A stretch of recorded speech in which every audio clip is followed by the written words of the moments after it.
सोचो कि आप लोग ट्रैफिक सिग्नल पे हो, जैसे सिग्नल रेड हुआ तो रुक जाओ, और जैसे सिग्नल ग्रीन हुआ तो चलो। ये डिसीजन मेकिंग काम कैसे कर रही है? ये हमारी कंडीशन के ऊपर वर्क कर रही है। इसी तरीके से हमारे पास सी प्रोग्रामिंग में इफ एल्स स्टेटमेंट होते हैं। आज हम लोग वही देखेंगे कि इफ एल्स स्टेटमेंट वर्क कैसे करती है। तो चलिए स्टार्ट करते हैं वीडियो को।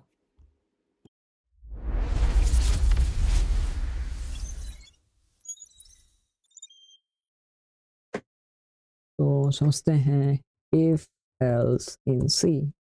ओके, तो इसका हम लोग सिंटैक्स देखते हैं सबसे पहले, और ये सिंटैक्स समझते हैं। तो यहाँ पे मैं लिखता हूँ सिंटैक्स। ठीक है, तो सिंटैक्स हुआ जैसे कि यहाँ पे हम लिखेंगे इफ, देन यहाँ पे हमारे पास होंगे कंडीशंस। उसके बाद यहाँ पे यहाँ हम लिखेंगे अपना कोड, जो भी हमको कोड लिखना हो। उसके बाद यहाँ हमारा होगा एल्स, देन कर्ली ब्रैकेट्स। तो इसको समझते हैं कि ये वर्क कैसे करता है। जब भी हमारी कोई कंडीशन ट्रू होगी, ठीक है, जब भी हमारी कोई कंडीशन ट्रू होगी, देन हमारा ये वाला ब्लॉक रन हो जाएगा। ठीक है, हमारा ये वाला ब्लॉक रन हो जाएगा।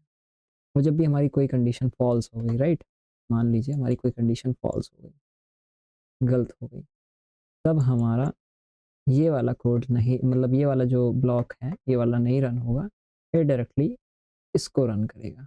ठीक है, इसको, जो भी यहाँ पे लिखा होगा, राइट, जो भी कोड यहाँ पे लिखा होगा ये उसको रन करेगा। तो ये कंडीशंस बनाई कैसे जाती हैं, वर्क कैसे करती हैं, ये समझते हैं। उससे पहले हमें ये पता होना चाहिए कि हम बूलियन वैल्यू की अंडरस्टैंडिंग रखते हो कि बूलियन वैल्यूज होती क्या। प्रोग्रामिंग में हमारे पास 0 और 1 होता है। 0 का मतलब हुआ कि फॉल्स, ठीक है, 0 का मतलब हुआ फॉल्स, 1 का मतलब हुआ ट्रू। ठीक है, तो एक क्वेश्चन है छोटा सा, इसको समझते हैं। जैसे कि मेरे पास लिखा है 4, 4 इज लेस देन 3। तो क्या 4 इज लेस देन 3 है? नहीं, 4 इज लेस देन 3 नहीं है। तो इसका मतलब क्या हुआ, ये कंडीशन हमारी क्या, मतलब ये जो है हमारा क्या हुआ यहाँ पे, फॉल्स हुआ, राइट। False means 0। अगर मैं यही ऐसे लिख देता 4 इज ग्रेटर देन 3, तो यहाँ पे क्या होता है, ये ट्रू हो जाता। ठीक है, तो ये ट्रू का मतलब क्या हुआ हमारे पास 1। तो ये जो चीज़ें हैं, ये जो हम जो इस तरीके से जो हम कंपेयर करके लिख रहे हैं ऑपरेटर के थ्रू यहाँ पर, वो हमारी फाइनल वैल्यू को शो करेगा। अगर वो ट्रू होगी तो वो चल जाएगा, अगर वो ट्रू नहीं होगी तो वो नहीं चलेगा। ठीक है, एग्जाम्पल के लिए मैं यहाँ पे एक छोटा सा प्रोग्राम बनाता हूँ, लिखता हूँ कि मेरे पास में मुझे प्रोग्राम बनाना है कि वैल्यू मेरी जो है पॉजिटिव है या निगेटिव है। ठीक है, पॉजिटिव है या नेगेटिव है। ठीक है, नेगेटिव। तो सबसे पहले इसको समझते हैं, हमारी वैल्यू पॉजिटिव कब होगी, जब हमारी वैल्यू 0 से बड़ी होगी तो हमारी वैल्यू क्या होगी, पॉजिटिव होगी, हमारी वैल्यू पॉजिटिव होगी। और 0 से अगर वैल्यू हमारी छोटी है तो क्या होगी, नेगेटिव। तो ये हमें ध्यान रखना है, हमें कंडीशंस पे ज़्यादा ध्यान रखना है जब हम इफ एल्स प्रोग्राम बनाएंगे। तो देखो मैं वेरिएबल लिखता हूँ यहाँ पे, मैं लिखता हूँ नम, नम इज इक्वल टू हमारे पास यहाँ पे मान लीजिए 2 है। तो हमें पता है कि ये पॉजिटिव वैल्यू है। ठीक है, मैंने यहाँ पे वेरिएबल डिक्लेयर कर दिया, इंटीजर लिख दिया, फिर नंबर लिख दिया, मतलब वेरिएबल लिख दिया, उसके बाद हमने उसको वैल्यू असाइन कर दी। अब मैं यहाँ पे लिखूंगा इफ, हमारा सिंटेक्स क्या था, हम यहाँ पे कंडीशन लिखेंगे, राइट, यहाँ पे हम कंडीशन लिखेंगे जो भी हमें लिखनी है।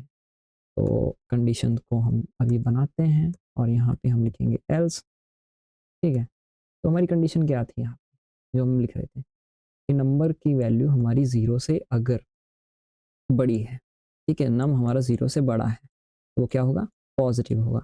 तो वही यहाँ पे हम कंडीशन लिख देते हैं फटाक से। यहाँ पे हम लिखेंगे नम इज ग्रेटर देन 0, तो हमारा क्या होगा, पॉजिटिव होगा। ठीक है, अब यहाँ पे मैं लिख देता हूँ प्रिंट एफ। प्रिंट एफ के अंदर हम अपना मैसेज देंगे जैसे मैंने सिखाया था। ठीक है, यहाँ पे हम अपना मैसेज दे देंगे, यहाँ पे लिख देंगे कि num is, num is positive. ठीक है, नम इज पॉजिटिव। इसी तरीके से जो है हम यहाँ पे वैल्यू, ये अगर हमारा फॉल्स हुआ तो ये यहाँ पे चला जाएगा। ऑटोमेटिकली, ठीक है, कोई कंडीशन नहीं देनी, सीधा सीधा हम यहाँ पे लिख देंगे num is negative, num is negative, ठीक है। हम सेमीकोलन को ध्यान रखेंगे, भूलेंगे नहीं, ठीक है। तो ये जो है एक बेसिक सा छोटा सा प्रोग्राम है जो हमें बताता है कि हमारा नम पॉजिटिव है या नेगेटिव।